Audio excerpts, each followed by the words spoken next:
Ending the Silence is a NAMI program that's presented to middle school and high school students all over the country.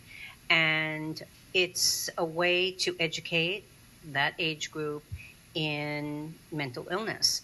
Our presenters tonight, you have to pretend that you're a high school student because the presentation tonight is being done as though we're a high school class. Our presenters tonight are Joan Dutro and Jefferson Diaz. I just want to mention one other thing, and they'll tell you all about the program. But I just want to mention that if anyone in the audience knows of a high school or a youth group that might be interested in ending the silence, of course you'll be able to tell better after the presentation, please call the office and let us know. We want, as one of our vice presidents has said for the last 2 years, we want ending the silence in every school in Santa Clara County. So, welcome our presenters. Okay.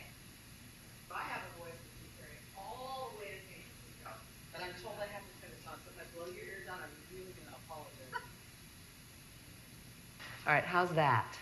I can whisper and you can all hear me, so I'm going to move this, okay? Okay. So yes, everybody, take yourselves, except if you are in high school, take yourselves back to when you were in high school, please, because this is going to be a high school presentation. So let me pull it up, and we will start. Can I? All right. Okay, and if you want to move forward, you know, facilitators love that because it's supposed to also be interactive. So I am going to ask you questions and ask you to participate. So feel free to move up a little bit, okay? All right, so I'm going to stand over here so you can see this. Oh, I have to have the clicker, though. Okay. All right, well, thank you, Mrs. Teacher, for introducing us today, and thank you, everybody, for being here. And I really appreciate you all leaving your phones off. Thanks a bunch, because I know it's really critical to keep up with your friends, but today we're just going to be talking. So I'm Joan, and this is Jefferson over here, and that's Stan, and we're your presenters today, and we're from an organization called NAMI, which stands for the National Alliance on Mental Illness. And NAMI is the largest grassroots organization in the United States, and we're dedicated to trying to help families and individuals who are affected by mental illness build better lives. So we do that by advocacy at the national, state, and local level, and by offering support and resources and education programs like this to the communities we serve. So we're here tonight to talk about mental illness. Big issue, wouldn't you all agree? That's where y'all shake your head, yeah? Uh-huh. Yeah, it is a big issue. It's in the news, it's everywhere. Do me a favor, help me out. Raise your hand if you know someone who is affected by mental illness. Everybody raise your hand. All right, now look around. Now keep your hands up. Look around, right? It affects many of us right here. Thank you. And we don't talk about this, not at all. It's not a subject that's covered in school a lot. We often don't understand it, and when it affects us, our friends, or our family members, we're not sure how to help. So Jefferson, Stan, and I are here to start changing that. We're going to end the silence, if you will. And we're going to do that by spending our time together dispelling some of the misconceptions about mental illness, talking openly about the warning signs for mental illness and suicide, and by talking about what you can do to help yourself and your friends if you're affected by mental illness. So we are not professionals. I'm not a counselor, neither is Jefferson or Stan. We're not psychiatrists, we're not psychologists. But what we are is experts at living with mental illness. Stan and I have a son who was diagnosed with bipolar disorder at 14, and Jefferson is managing a mental health condition. We'll get doing a beautiful job, and we'll talk about his story at the end. Okay? So we're going to spend our time talking with each other, which means you guys are going to talk too. We will share information, resources, our insights and shared experiences about mental health and mental illness. And we're going to ask you to share your perceptions and ideas and thoughts about the subject as well. Okay? So to get us started, we're going to listen to some of your peers talk about mental illness. Okay. Oops, wrong way. Here we go.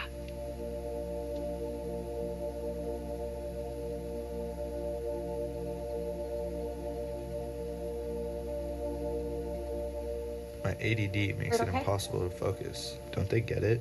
I get depressed about everything. No one feels like I do. My brother's autistic. No one knows what that's like. I've been bipolar my whole life. It's so hard on my friends and family. I have anorexia. I can't tell anyone. I get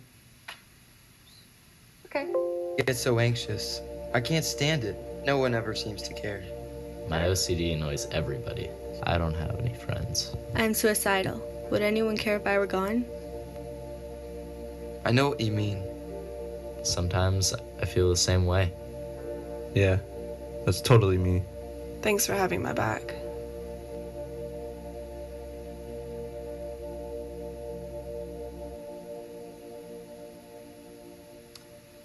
What I love the most about that video is it's a video that was created by high school students for high school students.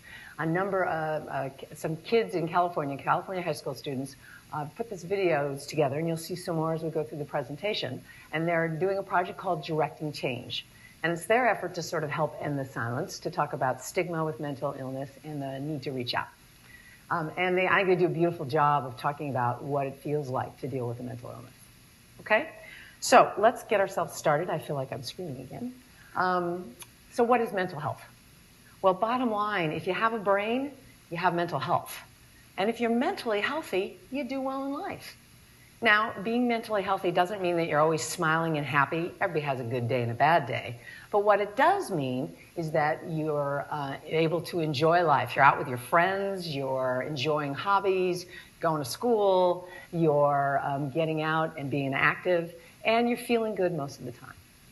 It also means that when life does throw you a wrench, that bad grade in school, or maybe you had a fight with a boyfriend, you're able to cope in positive ways. And the other thing about mental health is you can maintain it through good habits. Sleep a lot, eat well, talk about how you're feeling, right? So if that's what mental health is, what are mental health conditions? Now, mental health conditions is a name that NAMI calls it. There are other names for it as well. Mental illness, brain disorders, right? Those are all descriptors for mental illness. And there are lots of labels, right? You heard them in the very first video. ADHD, bipolar, OCD, schizophrenia. There's not lots and lots of labels. But like I said in the beginning, we're not necessarily here to talk about the labels. We're here to talk about the facts and the misconceptions. So let's start by talking about the facts, what mental health conditions are. Really important point. Mental health conditions or mental illness are medical conditions, like diabetes, like high blood pressure, like high cholesterol. It's a physical condition. It's a chemical imbalance in the brain, and it is a medical condition. So you know that brain, it's that black box that's got all those neural pathways flying all around, and those neural pathways in your brain determine how you feel, how you act, how you think. Well, with mental illness, that brain chemistry is causing the neural pathways to form and move in ways that cause changes in how people act, feel, and think. And those changes are what those labels are manifested in those labels. ADHD, bipolar disorder, depression. So it is a medical condition, and that's really important to know. And like any medical condition, it's treatable, and the symptoms can be improved through treatment. And it's very common. Okay? Facts. All right, some not facts. So mental conditions are not anybody's fault and something to be ashamed of. If I have diabetes, I'm not ashamed of that. Why should someone with a mental illness be ashamed of having that? It's not their fault. It's a medical condition. The other key thing to remember is it doesn't limit people living to their ultimate goals. So lots of famous people out there that we know about that are very open about dealing with a mental illness. If I use our son who was diagnosed with bipolar disorder at 14, today he's 25, he's graduated from college, he's an engineer, lives in Colorado, he's married, has a house and a great job, all while managing bipolar disorder. So you can be successful. Okay? Yeah, right on. Right on to him and to his family that got him there. Okay, so let's, the key point again out of this one, medical condition, everybody got that one? Common and treatable. So let's listen to those teenagers again talk. Mental illness is as common as someone with dirty blonde hair or hazel eyes. In fact, 1 in 4 people in the USA alone experience a mental illness every year. That's more than 57 million people. 2/3 of those people never seek professional help. Many don't know where to go or fear discrimination.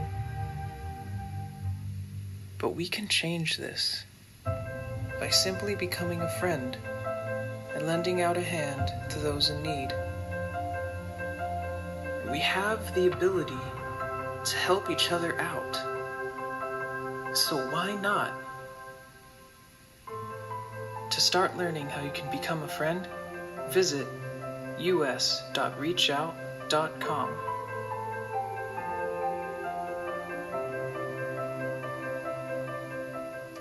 So one of the prevailing themes on these videos is reach out and get help. Don't hide in a corner if you have a mental health condition. But the other thing that I'm hoping that you heard, and here comes the interactive part, was some statistics about how many people in the United States are affected by mental illness. Anybody, what statistic did you hear about how many people in the United States are affected by mental illness? 1 in every 4, right. Thank you. All you math majors and math whizzes, what's that percentage-wise? 25, right. 25% of the people living in the United States are affected by a mental health condition. That's, frankly, over 75 million people. Did anybody catch how many of those are not getting help? What was the percentage there? 2/3. 2/3 of them are not getting treatment. Yikes, that's kind of staggering. We're not talking about this, right? So let's bring this closer to home and let's talk about how that affects you guys as the youth in America. All right? Okay, anybody want to give me a guess?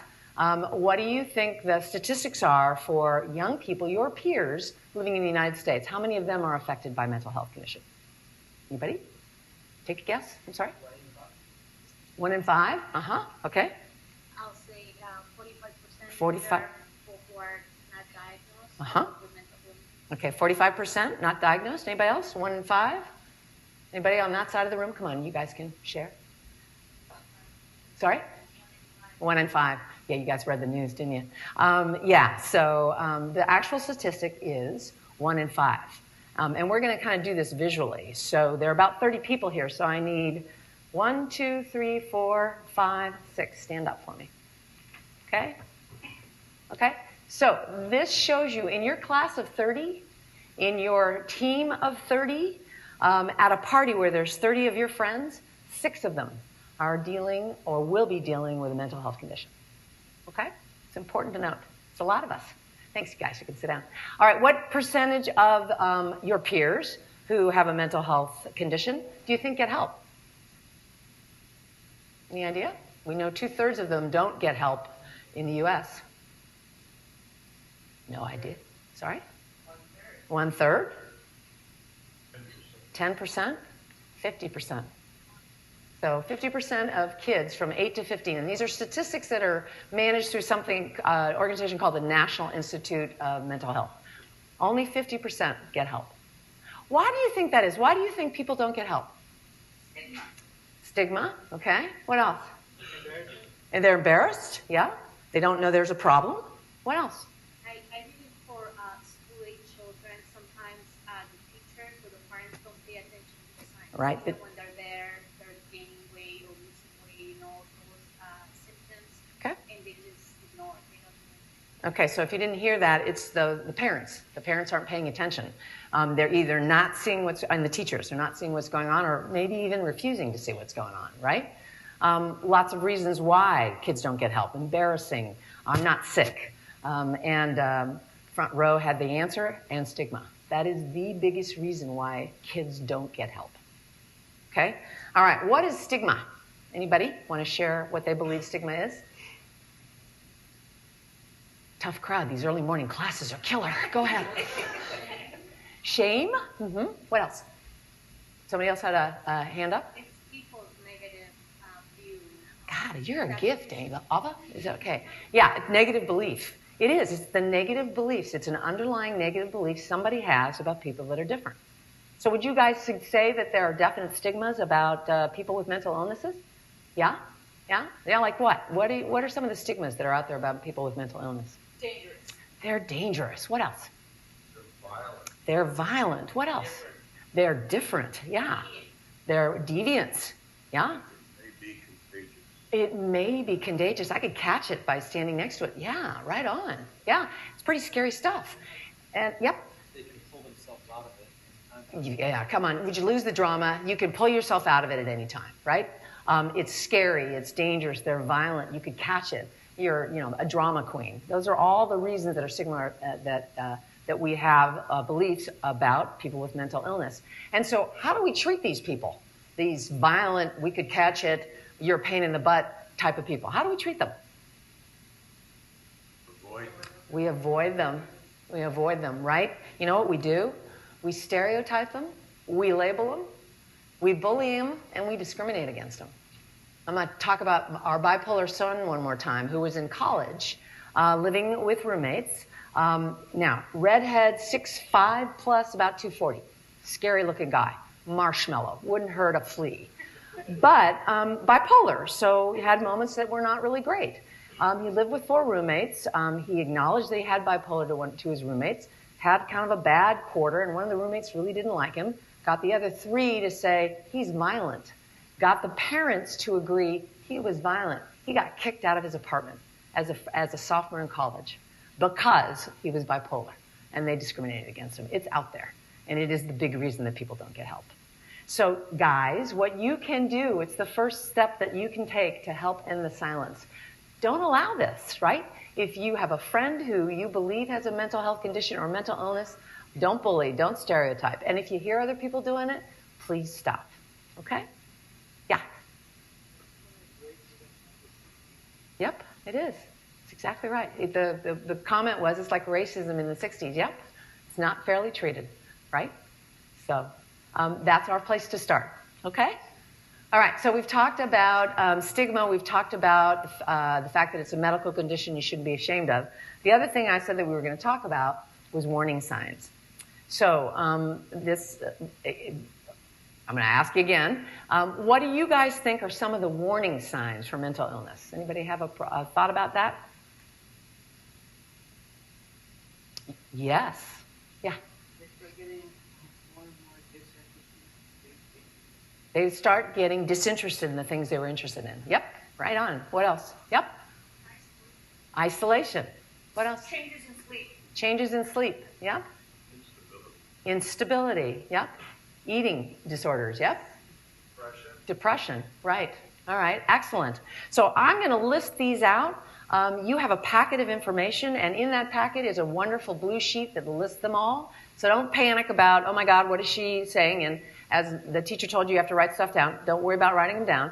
But do pay attention to the warning signs are here. If you see them in yourself or you see them in your friends, good to be aware of them. Okay? So, warning signs. Number 1, that somebody talked about it, feeling sad or withdrawn for more than 2 weeks. Definitely a warning sign of mental illness. Second one, somebody who's starting severe out-of-control behavior or really risky behavior where they can harm themselves or others. That can be also a sign. The third one is overwhelming fear. So I get up in the morning and my heart is racing and I can't go out of the house because I'm fearful. There's just something's going on that I can't do anything. The fourth one is seeing, hearing, or believing things or people that aren't real. Okay? Fifth one is drastic changes in mood, personality, or sleeping habits. Okay? Next one is the inability to either sit still in class or can't concentrate, can cause not doing well in school. That's kind of classic ADHD, right? And the last one is anxiety. So worries or fears that just stop people in their tracks. They're anxious about, certainly a lot to be anxious about in the world today, but anxious about tests or anxious about school or anxious about things that just stop them from being able to do their life. Okay? So these are examples of of warning signs. Remember in the very beginning I talked about positive coping strategies? The other signs of potential mental health conditions are negative coping strategies. And these are, something is going wrong, I control it through these behaviors.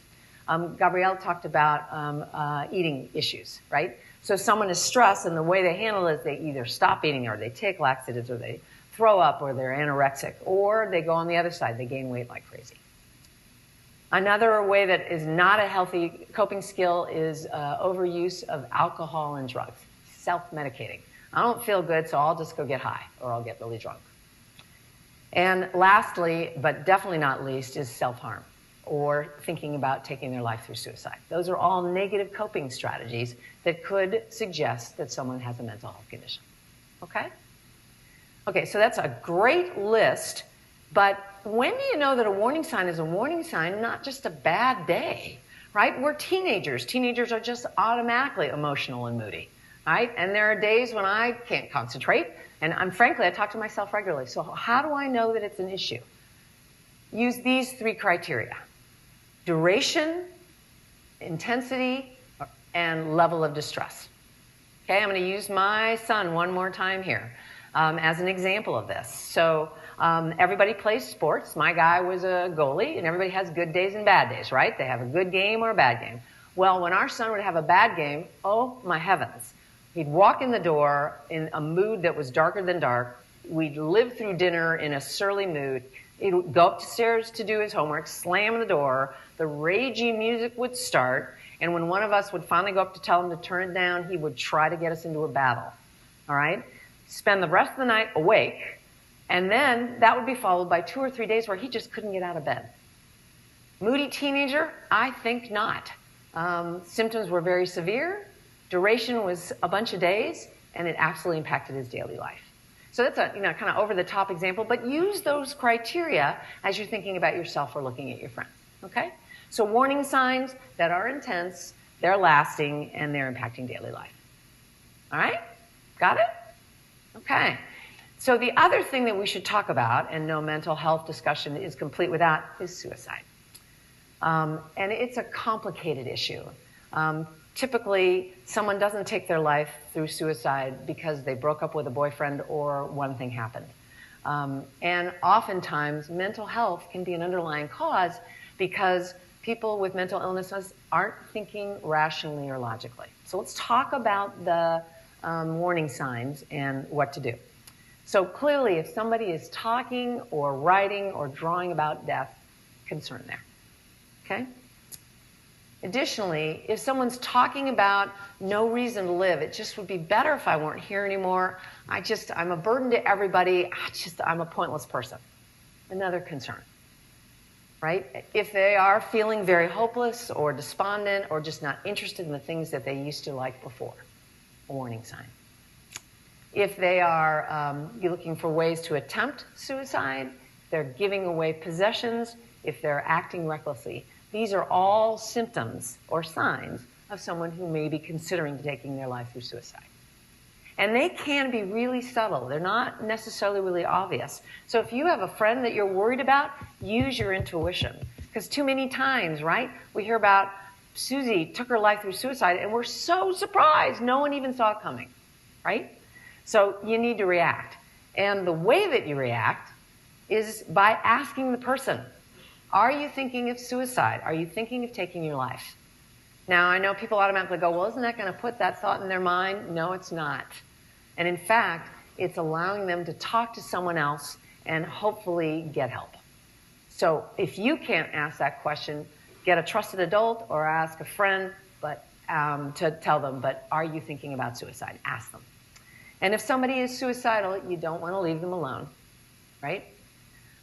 Additionally, you want to go find an adult who can help. There's a phone number called the National Suicide Lifeline, and there's another. Go ahead, Stan. You may have to.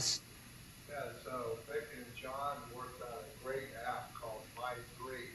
It's a smartphone app that helps you. I don't know if that's working. Go ahead.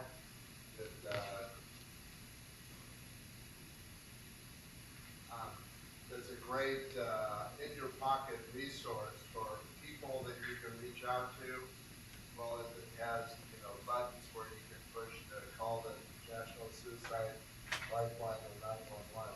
Is that right, Vic? So My3 app, My3 app, My3. Okay, it's a really wonderful online tool to get help. The key is to get help, right? You want to take them to an emergency room or call 911. And bottom line, you just don't want to ignore the signs. I'm going to go over here so that people over here can actually see too. So if the signs are there, say something. And in fact, our teams talk about this in a beautiful way.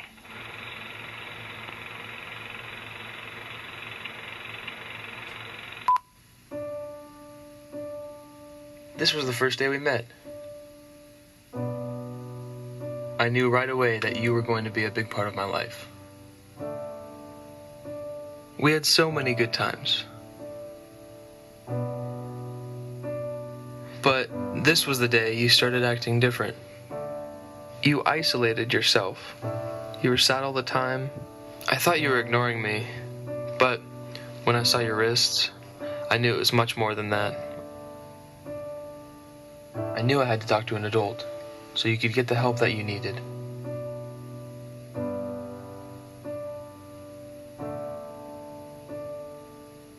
And today is the day we appreciate the life that could have been lost. Not every friendship has a tomorrow. If someone you know is showing signs of suicide, talk to an adult or call the Suicide Prevention Lifeline, because suicide can be prevented. So to finish this off, suicide is the second leading cause of death for people in your age group, from 15 to 24. Second leading cause.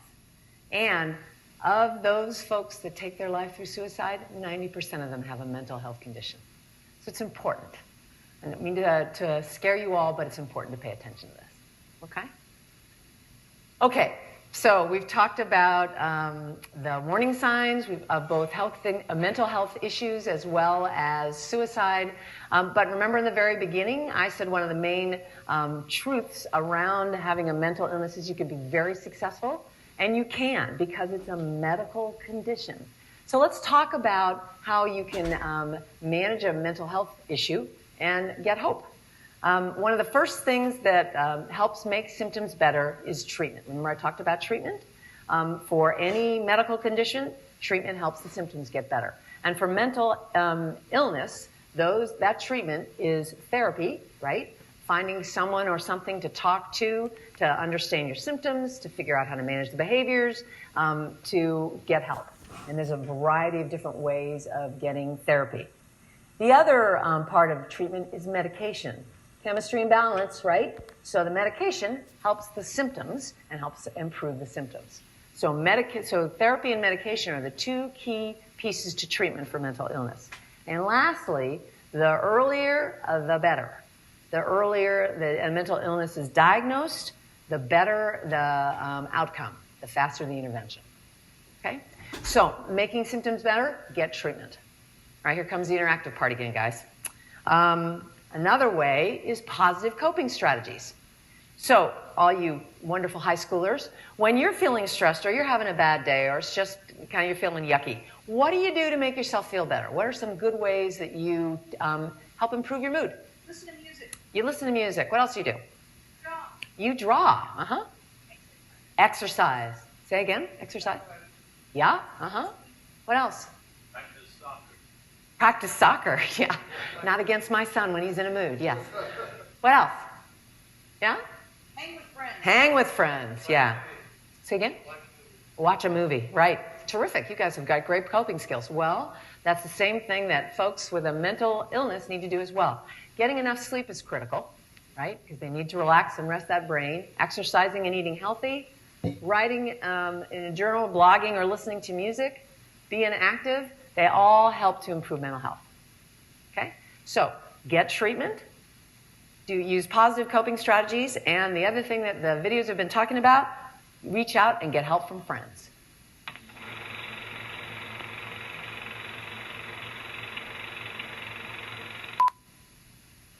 I feel insecure around people. I want to eat, but I won't. I'm trying to fill this emptiness inside. I need to make everything perfect. I feel so alone. Because I never reached out, people ignored me. I was just afraid to talk about it. People teased me and discriminated against me. It seemed like no one was there for me. I was trying to get away from our problems. Every day was a challenge. But I realized I didn't have to do it alone. My friends and family were there to support me. Mental illness is extremely common. 1 in 5 American youth live with a diagnosable mental health challenge. Support from friends and loved ones is the best way to overcome stigma and discrimination. If you are struggling with a mental health challenge, do not be afraid to talk about it. Come join the conversation and get support at www.reachouthere.com. Okay, so in the very beginning, I said we want to give you the opportunity to figure out how to help yourself if there's a mental illness or help your friends. So we're going to do that now. The front half of the room, and I'm going to walk up to here, is going to work on answering that first question. What I want you to do is think about what you could do to get help if you had a mental illness. I want you to write down one thought. If you're around people and want to talk about it with others, that's fine. And in about 2 minutes, I'm going to ask for some suggestions, okay? The back half of the room, you guys are going to work on how can you help a friend. So if you had a friend who had a mental health condition, what could you do to help them, all right? Talk amongst yourselves, write one down, and I'm going to come back at you in a couple minutes and ask. All right, everybody clear what they're doing? All right? Feel free to move around if you want to talk to somebody. Ready, set, go.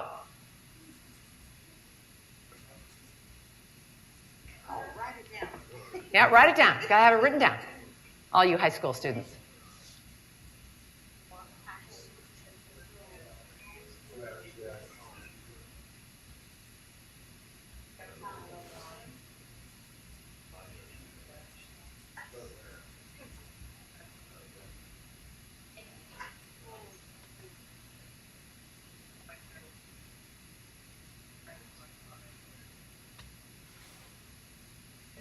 Yeah, I know you do. Wrote it down, right? So that for future you'll have it. Yeah, good.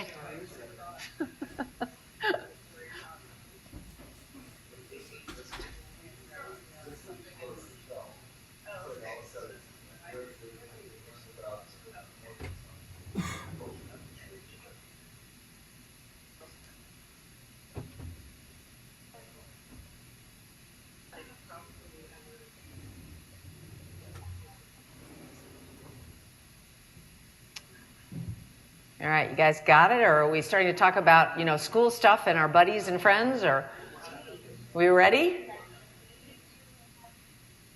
We're ready? Okay. My front row is ready. All right. Okay, so front half of the room. Here come the suggestions. What could you do to help a friend? What are some ideas? Yes. Yeah, sorry. Thank you. What could you do to get help? Thank you for correcting me. What could you do to get help? Go ahead. Find a therapist. Get help. Go find somebody to help you. Right. Go to my favorite teacher, who's a math teacher. Oh, right on. Go to my favorite teacher, a trusted adult, and talk to them and tell them that you're concerned. Yep. What else? I was just thinking go online and the internet. Yep, that's a great one to find the resources on the internet. Yep, Jefferson? Reach out to NAMI. Yeah, thank you very much. We were thinking that we are teenagers, so we will try to talk to someone that we trust. That would be able to share. Right. Okay, someone that you could trust. This is hard. Yeah. Going to Yeah, I think I have an issue. Right. So you got to find someone to trust. All right. Good answers, you guys. All right. Let's talk about let me summarize what you just said. Talk to a trusted adult. And it doesn't have to be, it could be mom, it could be dad, it could be Uncle Joe, it could be your coach, it could be a priest, it could be anybody. It could be your math teacher, right? It could be your counselor. Talk to a friend. That's why they're there. They're there to help, right? Send a message. So sometimes this is hard. And introverts especially may not feel comfortable saying something, so text. We all do that. Text a message and say, boy, I'm feeling kind of blue and I think I need some help. So reach out. Use the resources that are in your packet. You've got some great resources that are available to you. And call NAMI, thank you. And there's also something called 7cups.com, which is an online sort of support group. You can text conversation. Do they also take phone calls now, too? Or No phone calls. It's all text-based. So text therapy, text support groups. You can text and have conversations. Okay? So great suggestions. You guys are great. All right, back half of the room. You guys were, what can I do to help a friend who I think might have a mental health condition? What do we got? Yes. Have them talk to a counselor? Yeah, suggest they go talk to a trusted adult. Good. What else? Yep.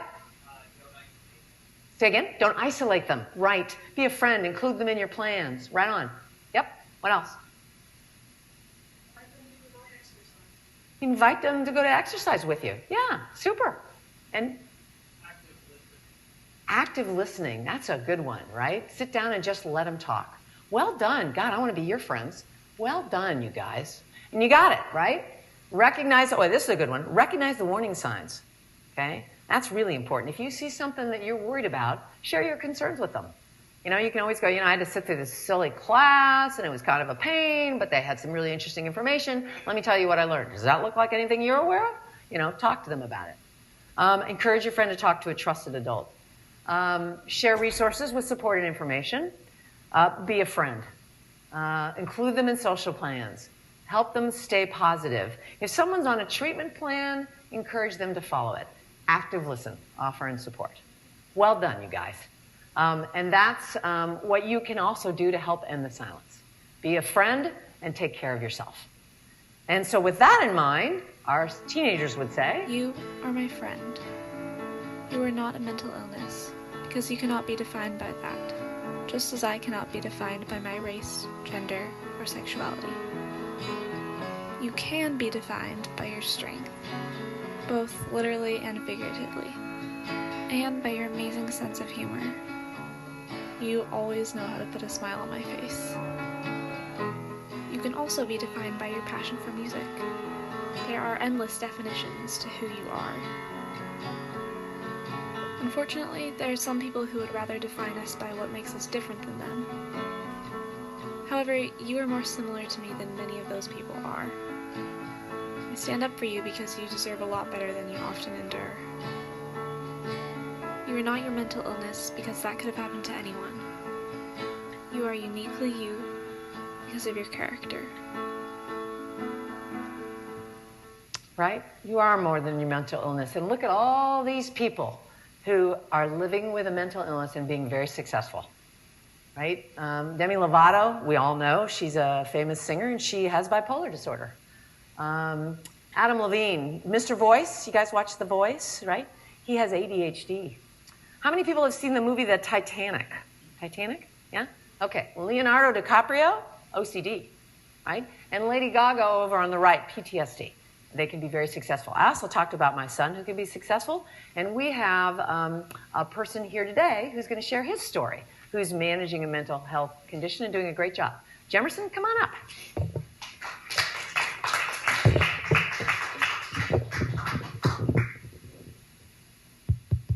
Hello, everyone. Thank you for having us today. We really appreciate it. So, my name is Jefferson. I'm diagnosed with bipolar type 1 as well as post-traumatic stress disorder. And I first started to notice symptoms of my mental illness when I was a senior in high school. I went to Piedmont Hills High School, and at that time, I didn't know anything about a mental illness. I didn't receive a presentation like this. I wasn't educated on anything about it. I don't know whether or not my teachers were educated on mental illness or whether or not any of my friends knew about the symptoms or the warning signs. All I knew is that my behavior was drastically different from how I was acting when I was a freshman, a sophomore, and a junior.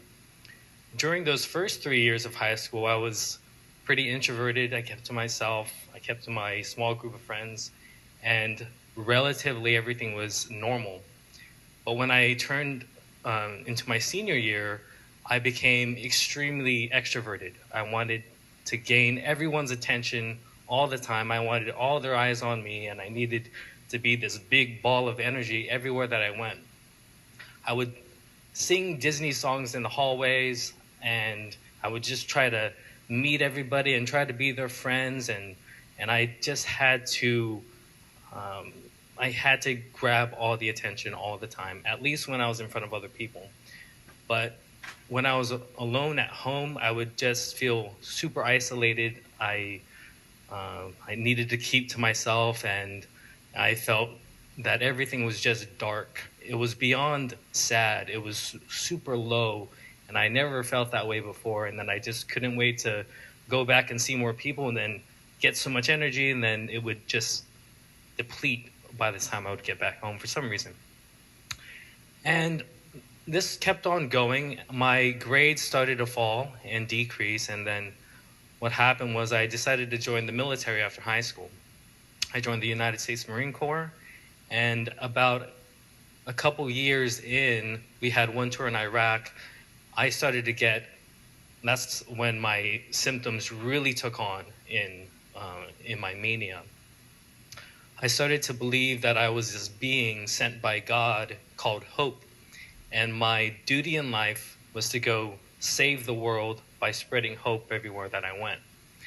And I felt that this mission was so important that it was worth leaving the military in order for me to go do it. Now, if anyone's familiar with the military, you would know it's illegal to leave the military before your contract is up. That's called going UA in the Marine Corps. That's unauthorized absence. In the Army, that's called going AWOL, having, I think that's absence without leave. You can't do that. It's very illegal. It's a big deal if somebody does that. If somebody does, that person could be thrown into the brig, which is military prison. They could get NJP'd, which means having a non-judicial punishment. Basically, they go to court and something bad happens to them. But I didn't mind what was going to happen to me. I said, I'm going to leave. I'm going to go be Hope, and I'm going to go serve God, and that's what I meant to go do. One day we were out to go do a field operation, and we went to the armory, and we had all our weapons, and we were cleaning those up, getting ready to go.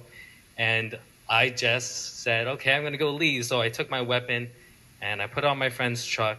And as soon as I did that, I heard these booming voices in my head that told me to run. Just run, run, run, run. And I ran as fast as I could over to the barracks. I got into my car, and these impulsive voices just told me to do something, and I had to do it right there and then. The next voice was just said, you no longer follow the laws of man, just follow the laws of God. So I slammed the gas pedal to the ground. I ran 3 or 4 stop signs. I did a sharp left, almost hit a family in an SUV, a sharp right. Then I was going 80 miles an hour in a 40 mile per hour zone. Police vehicles were chasing me from behind, and police vehicles were barricading the exit. I lost control of my car, hit 2 police vehicles, and almost got shot by the police. This was, I think nobody got hurt, but it was pretty intense. I was arrested. I was brought over to the emergency room, and eventually I was seen by a psychiatrist who said that I was having a manic episode. And then I was brought from 29 Palms Mojave Desert over to San Diego Balboa, where I was first hospitalized. And so I'm diagnosed with bipolar type 1. Since then, I've had 5 major hospitalizations, 2 suicide attempts, and 1 5150. Does anyone know what a 5150 is? Oh, what's a 5150? Voluntary hold for at least 72 hours. At least that's what I had to go through. So these are a little bit of the things that I've gone through throughout my life. But those are some of the dark days, and it's important for me to remember those things because it's just, I know that I'm not the only one who's gone through these.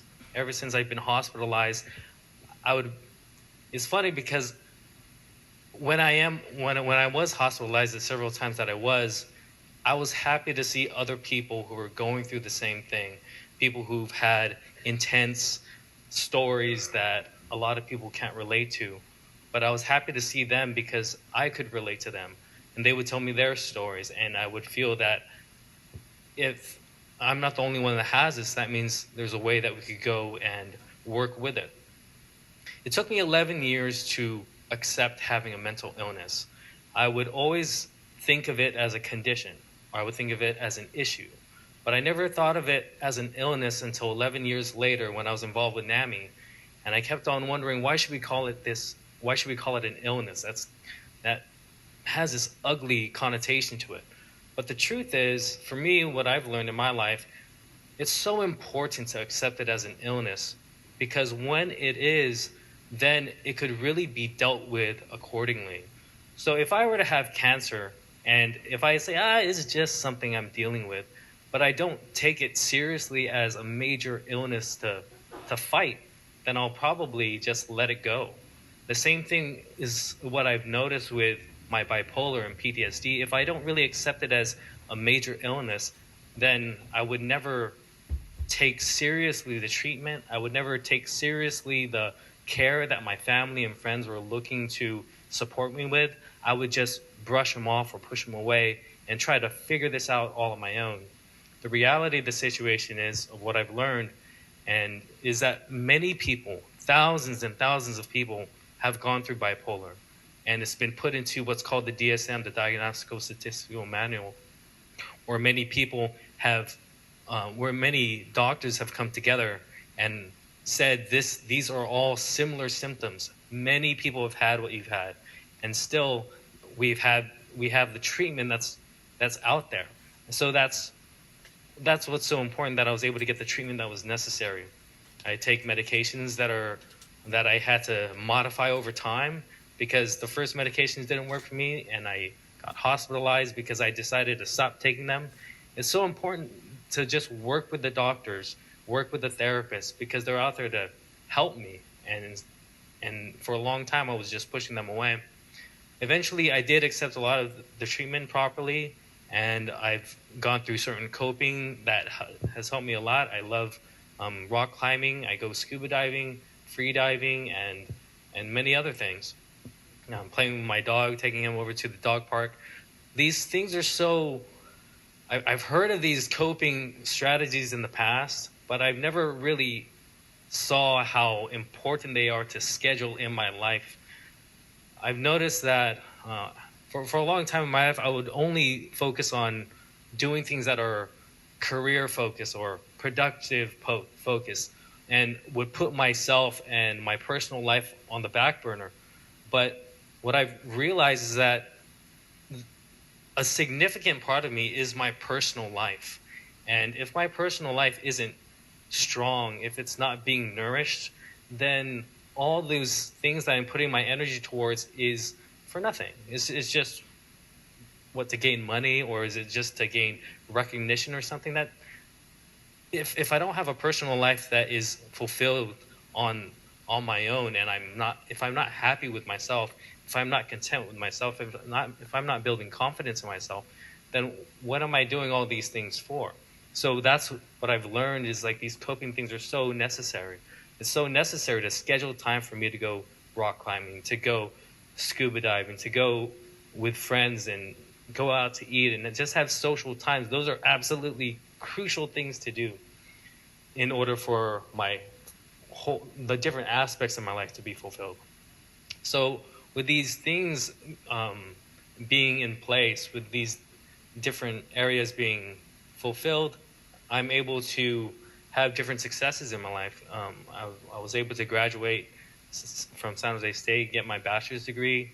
I've got recently accepted into a master's program, and I recently got a new job working with children that have autism, an ABA therapist. There's so many things that are possible to do, and coming from a place from being hospitalized over and over and over again, at first I thought that there wasn't going to be any hope. I might as well just kill myself, might as well just end it, because I'm at the bottom of that I'll ever be, and I don't think I'll ever get better. And sometimes it would come up and then just come back down again and down again. But what I've noticed is that this is just one part of my life, having this mental illness. And at the end of the day, I'm going to keep having it. So I accept it as part of me, and it doesn't define me. It's just something I got to carry. I know everybody has their own load. Not everybody, there's no person in the world that has a perfect life. Everybody has their own struggle, and this is my struggle that I have to deal with, and I accept that, and I'm content with that. And I'm also content with improving myself and who I want to be and how I want to improve myself.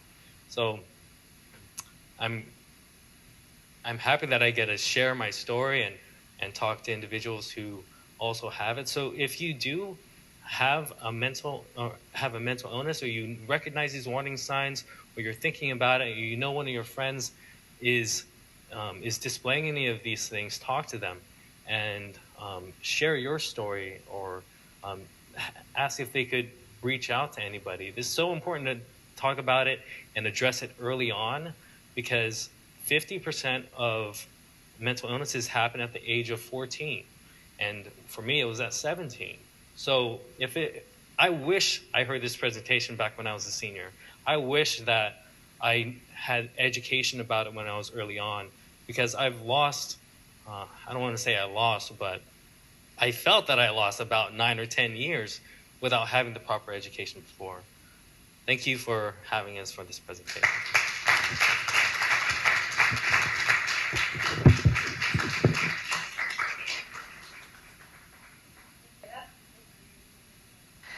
Thank you. That's a wonderful story. And as we've sort of said from day one, there's hope. So we're towards the end here. And hopefully the time we spent together has helped dispel some of the misconceptions. It is a medical condition like we talked about. You're clear about the warning signs and both mental health conditions as well as suicide, and you have a better sense of what you can do to help yourself and your friends. And you've heard a great story about somebody who's doing a super job of managing a mental health condition. So let's close out here. I have one more video, and they're not going to speak, so you won't hear any sound when they start. And we'll summarize and take questions if we're still interested.